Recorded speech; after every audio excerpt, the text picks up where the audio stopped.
Welcome to this week's OK at Work with myself, Sarah Sawyer, my colleague Russell Berger, both attorneys at Off at Kerman.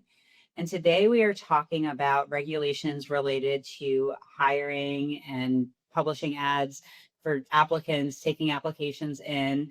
And in recent times, we've seen an increase in state laws that are governing that process, including things like what you might have heard of as ban the box laws, where you're not allowed to do a criminal background check or ask about certain background items until a certain point in the interview process, or pay transparency laws. There's a lot of different things largely governed by state that have been enforced and that people need to be thinking about the hiring process. I think a lot of times employers will think about things once they've hired employees and they've got a handbook in place and do those policies look okay? But you also need to be paying attention to the hiring process, the application process, those types of things. So what are some things that people should be keeping in mind when it comes to these hiring practices, Russell?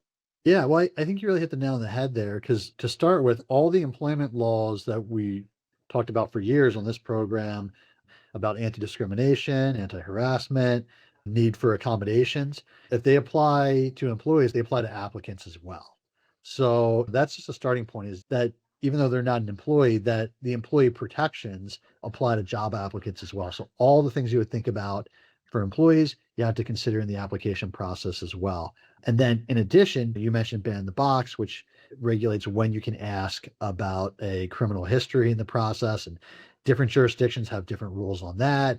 We've got pay transparency laws that require posting with reasonable job ranges. Again, that's a state or jurisdiction specific issue. Certain jurisdictions have rules that say you can't ask about what someone is currently making and prohibit certain types of questions like that.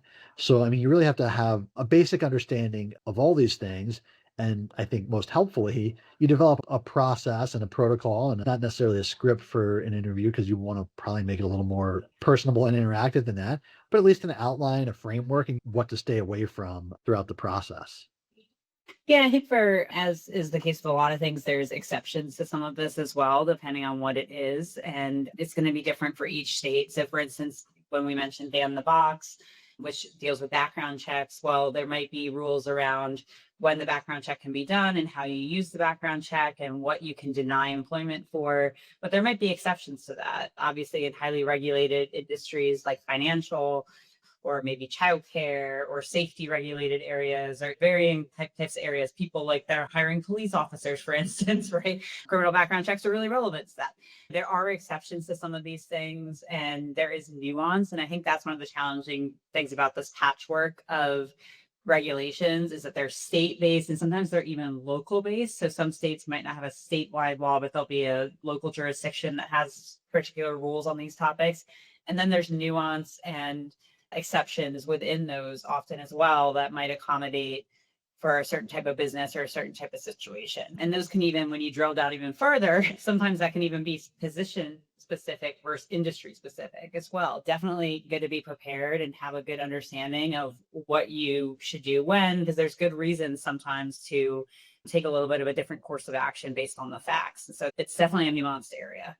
Yeah, right. And well, and then let's say you go through that process and you do a background check or a credit check, what have you, and you do it in a lawful way, and you find information that would disqualify the candidate. That implicates another law, the Fair Credit and Reporting Act, which is a federal law, so it applies to anywhere in the country. If you're in the process of hiring someone, and oftentimes we say do the background check after a conditional offer goes out, and make sure in your offer letter that is clear that it's conditioned on successful completion of a background check. But if you hire a third party to do a background check and you get a hit and you don't want to go forward with the person, then there's a two-step process where you give preliminary notice of a potential adverse action, and the potential employee has an opportunity to correct the record or respond or challenge or object or what have you.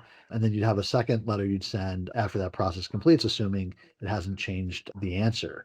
Again, it's not that you have to have that memorized. What you do need to memorize or know is, if I do a background check and I'm not going to proceed with a candidate because of what I learned in the background check, there is a process that has to be followed. There are steps that you have to follow in another one of those kind of technical compliance areas. Yeah, and definitely something to pay close attention to. Well, thanks, Russell, and we'll see you next time. Thanks, Sarah.